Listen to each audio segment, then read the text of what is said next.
Well, what is Sisulu has been in the news this week again for other reasons. That is a student who got 14 million rands deposited in her account. And yeah, good luck, Professor.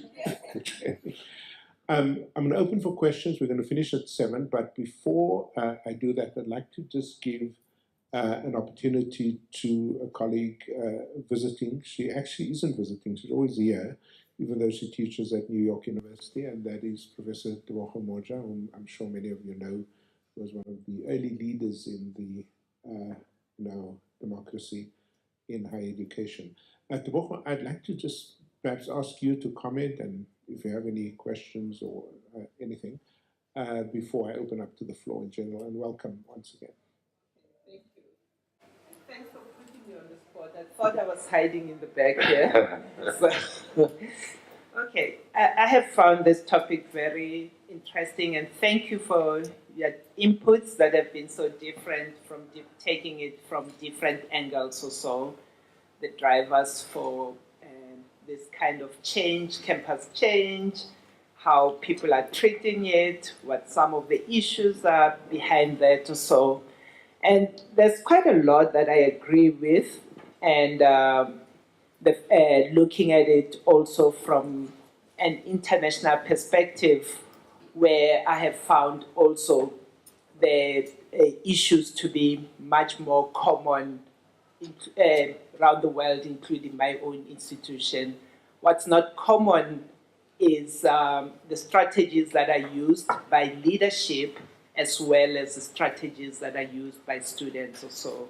So that's something that we might want to spend time looking at and doing that comparison as to how other colleagues, other peers are handling the same situations, and how what drives the students to go beyond what is acceptable in the South African context or so.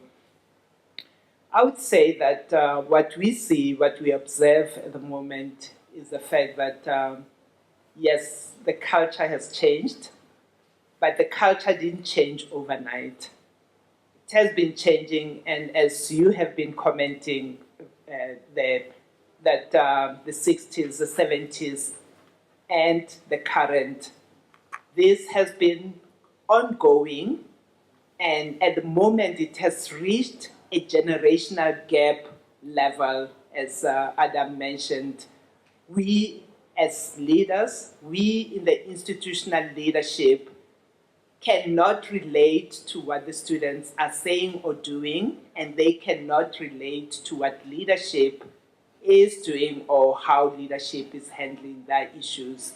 So over time, that gap has widened, and what we need is to find ways of narrowing that gap. It is part of the normal sort of, or the expectation to have those kind of activism, criticism, involvement, while students are at that critical stage of their development. And what we need is to engage them in a way that their engagement with the institution becomes much more of a learning process. And Penny, I know you sort of like pushed on that, like, what's the result of this? How are the students coming out? What kind of student comes out of that? What I have found missing, comparing again, being in the US and being here, is how our own scholars are not studying what is happening with institutional cultures, or very little is being done in that area, looking at how the institutions are impacting students and how students are impacting the colleges or the institutions themselves. We tend to be much more on the reactive side rather than the proactive side. When I was still in South Africa working here and it being in government, being in the higher education landscape or so, we knew definitely that there was a strike season. We knew without fail that students were going to strike.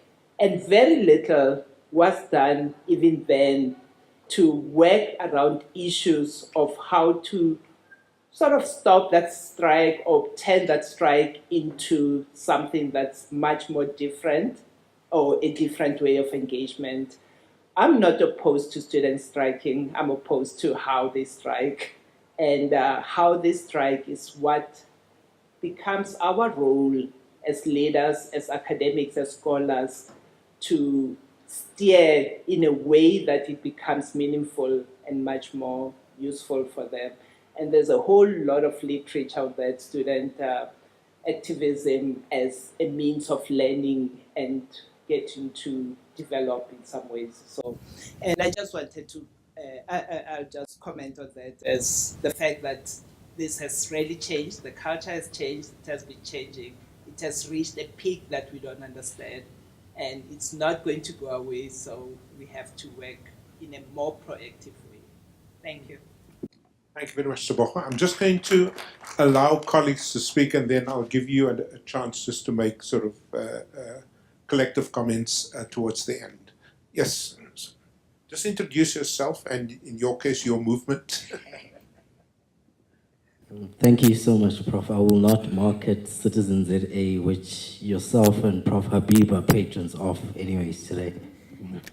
The name is Advocate Mzwandile Simelane. I practice at the High Court of South Africa through the Pretoria Bar Council. I'm also the Secretary General of Citizen ZA, a non-profit organization on nation building. But basically, I'm glad to join this aftershock of not just Fees Must Fall, but of our topic today of the changing campus culture and the future of South African universities. Look, first and foremost, this is a wild and unfashionable idea that I would like to propose to this forum, and that's the establishment of university courts, or a university court in this country.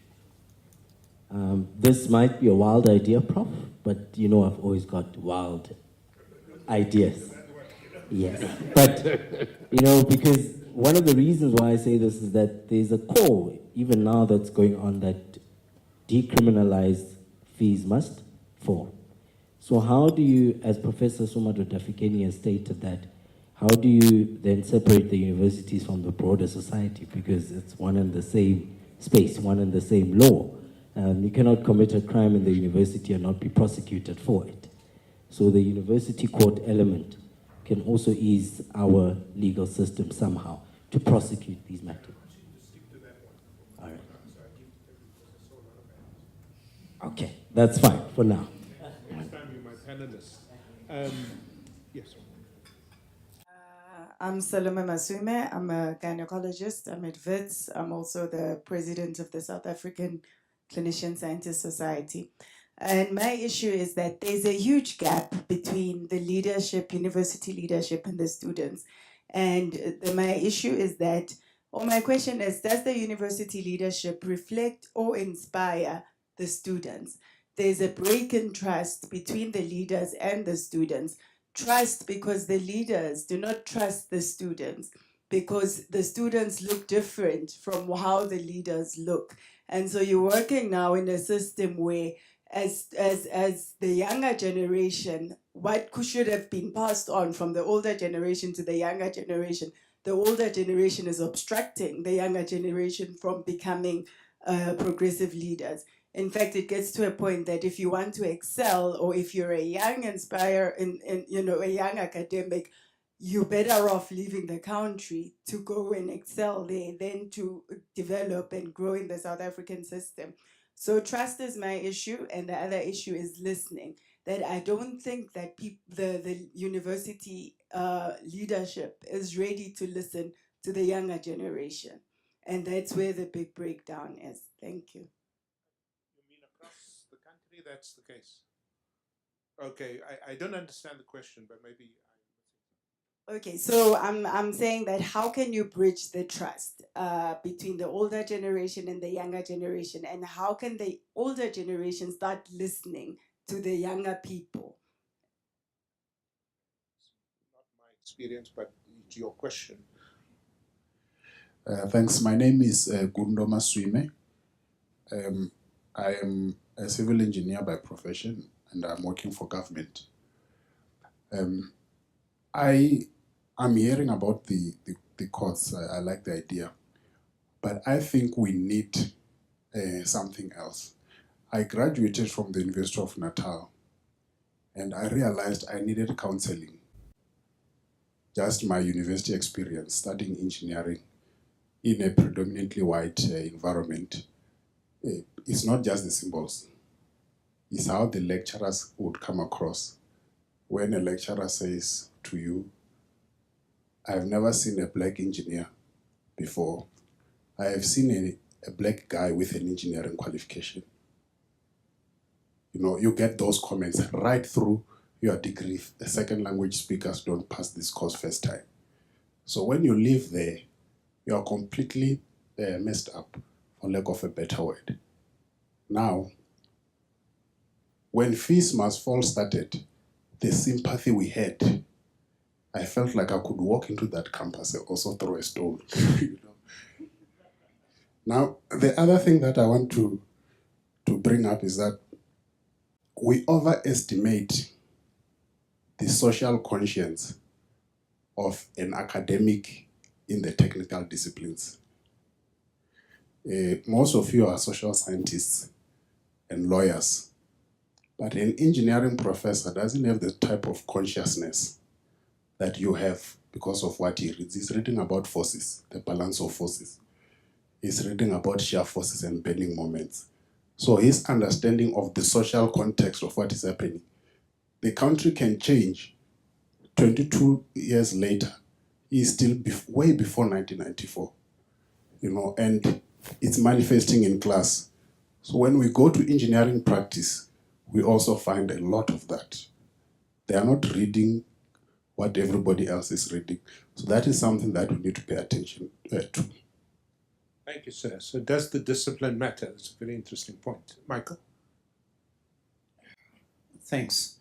My name is Michael Cross from the Center for Higher Education, Al Missouri Center for Higher Education Studies. Let me say that I really enjoyed the inputs from the three speakers, but there's something that worries me a little bit.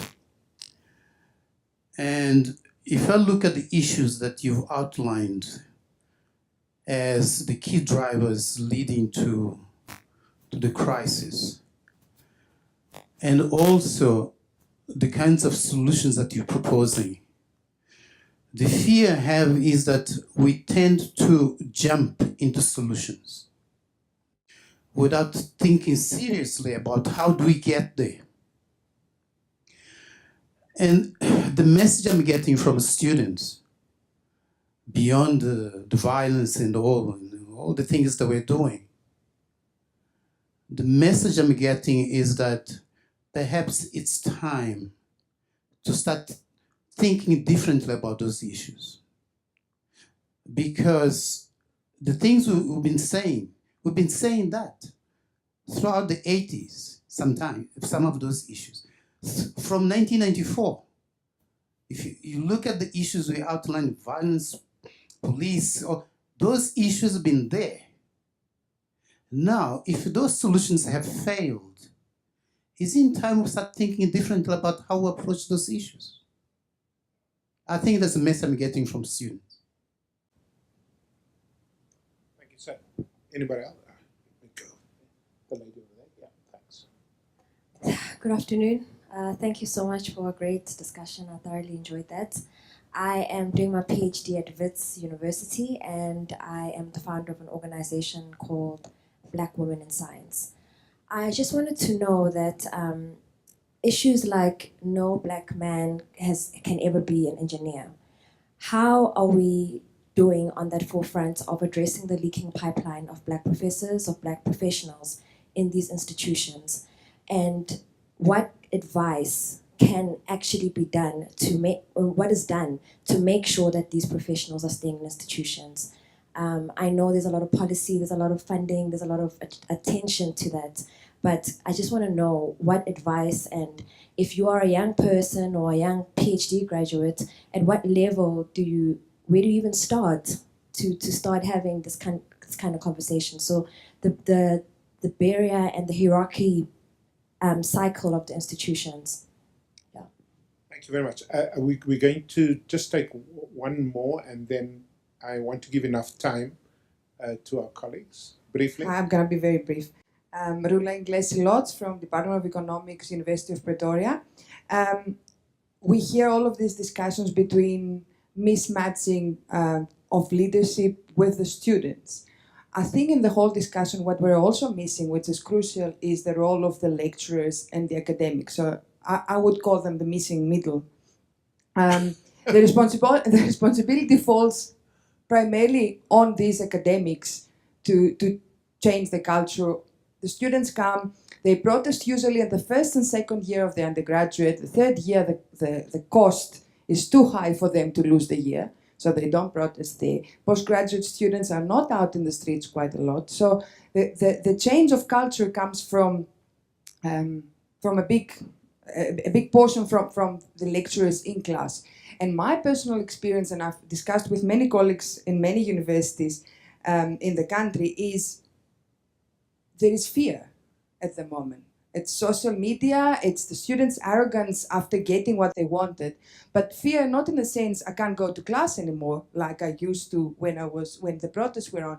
A fear of, if you don't give me a sick test, or if you don't change that, I'll go to the media.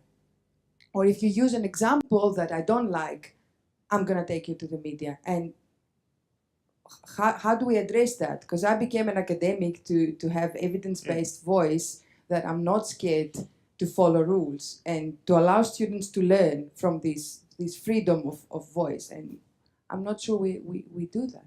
Okay. And then, there's the frustration, guys, of being a chair, but I got to throw this in here.